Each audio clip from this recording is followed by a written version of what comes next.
Hello, and thank you for joining us today for Strides. I'm Addie, your hostess, and today we have with us Miss Cheryl Price, who works with a wonderful magazine called Mobile Women. Cheryl, thank you for joining us. Thank you so much for having me, Addie. So, to start out with our interview today, I'd like for you to give us just a little bit of your background, such as where you're from, where you grew up, profession, anything about your disability that you feel comfortable talking about, that sort of thing. Sure. Well, I have a spinal cord injury, so I use a wheelchair, and that was actually sustained at my birth. So it's pretty unique to have a spinal cord injury for your whole life, which in my case is 44 years. And right now, I'm a South Florida resident, but I grew up in Connecticut, in a town called Stamford, Connecticut. Went all through school there until college. That's when I came to Florida. Went to University of Miami, where I received my bachelor's degree. Um, and at the time, I was planning to be either an elementary school teacher or go more in the direction of my English major. So I ended up being an editor, and I've done that on and off really since then, back when I graduated college a long time ago in 1999. So right now, I am a stay at home mom. I have a 13-year-old son and a 10-year-old stepdaughter. And we live here, like I said, in South Florida, but I'm also very fortunate to have family nearby because most of us, not all, have found our way to Florida. Um, we like the sunshine.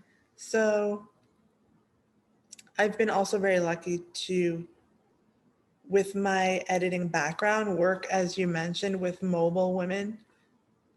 And many years ago, in around 2003, Wendy Crawford, who was a friend of mine that I'd met in Miami, she's also a wheelchair user. She had started mobilewomen.org as an online magazine for women with disabilities. Um, she had been looking for something like that and hadn't found it. So instead, she created it. And so it really focused on fashion, travel, relationships, beauty, just everything you can imagine from a magazine, but just really geared toward women with disabilities. So I helped her a bit with editing, and sometimes I would write articles at the time. And that was really wonderful.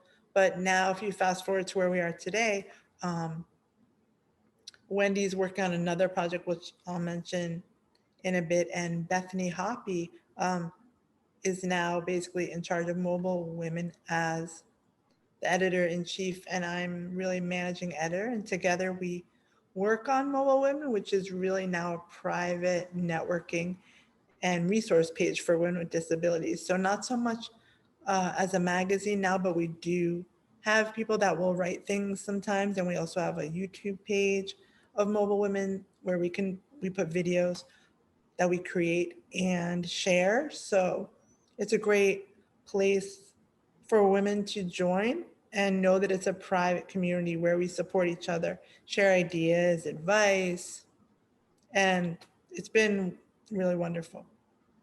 That all sounds great, and it sounds like it's been an ongoing project for you and the other ladies involved. So let me ask you this: what really drew you to editing and Mobile Women itself? Because obviously, being a stay-at-home mom and everything, there were several avenues that you could have gone down. So what drew you to say yes to that particular opportunity? Sure. Well, I had started doing it with her years ago, but then really off and on, depending on what was going on in my life. But also, I think simultaneously, I was working with Wendy and another woman, Dr. Susan Solomon, who's also a wheelchair user, and they founded Raw Beauty Project. And years ago, in about 2014, I was involved in that as one of the models, being a woman with a disability, where it featured all different women with disabilities with photographs, doing things that they really enjoyed in life, or just really cool pictures. For example, mine was a photo underwater, which is really fun to do and not that easy either. Because I was wearing a dress and it was the photographer's idea. It was a lot of fun. So that was in 2014. And Raw Beauty Project has happened in different cities, and it's to highlight women with disabilities and how beauty can, come in many forms, and it's empowering as well. But this year, so Wendy had talked to me about the new angle they're going with this year for Raw Beauty Project, which is health.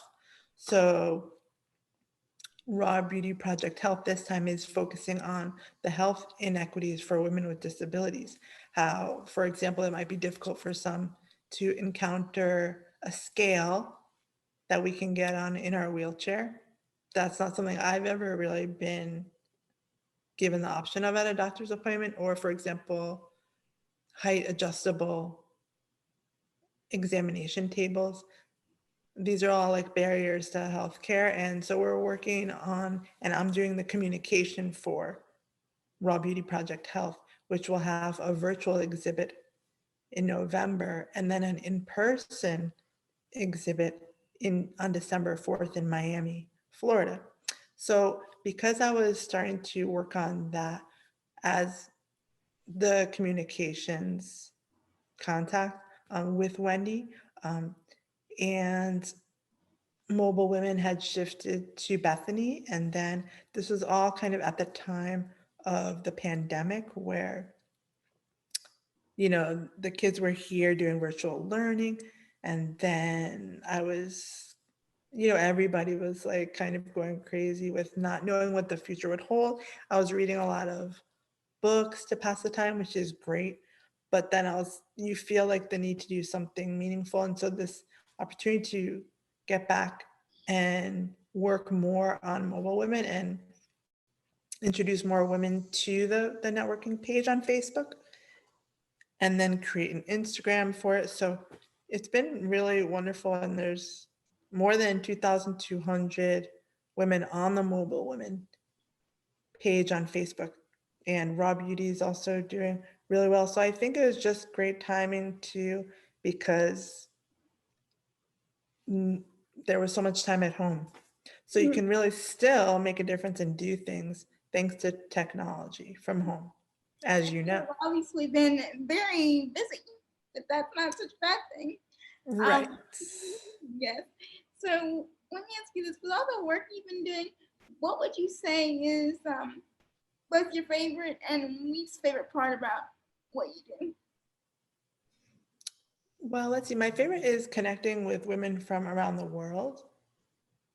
It is, especially in the beginning when I was trying to network more so to show more people that the page exists.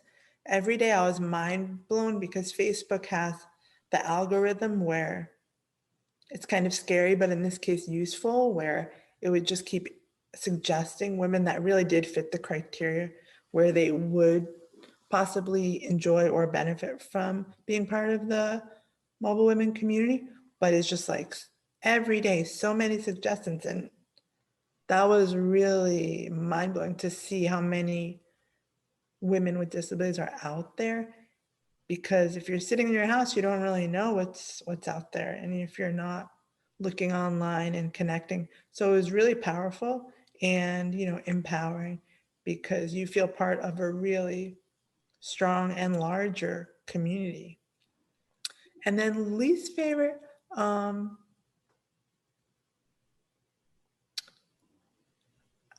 really think that there hasn't been anything that I would say is really least favorite, other than maybe wanting to do things more in person to see the people with which whom you're working with, but not being able to.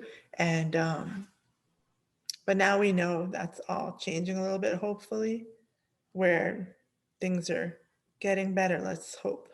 Slowly but surely, as the old saying goes. Yeah. And so all that having been said, what advice would you give to someone that may be interested into going into the editing field that also has a disability? Well, I would say just don't ever give up. Keep working at it, especially now with technology. There's so many opportunities online where you can do this kind of work, or you can go somewhere to work, in an office. Years ago, I worked for a magazine slash newspaper in Miami, like a regular 9 to 5. That was right after college. And eventually that turned into a work from home before I had my son, because they realized, they don't need to have a building, when at that point it was easier to just work from your home when technology made it more, you know, um, like practical to do that. So I think there's just so many opportunities, and just keep looking online, just practice and write, read. I think having been reading a lot, it really does help too when it comes to editing. Great. So to wrap it up, is there anything else that Sure. I didn't cover that you want to add? Really, just thank you so much for having me. And if anyone wants to look up Raw Beauty Project, you just go to rawbeautyproject.com, and then you can click on health, or you can go to rawbeautyprojecthealth.com. Or for mobile women, if we invite women with disabilities, or if you are a family member or connected in such a way to a woman with disability, you just go to the Facebook and you type in mobile women, and it's a private group, so you just have to await approval. Thank you for joining us today, Cheryl. Thank you to our audience for joining us. And remember that disability comes with ability.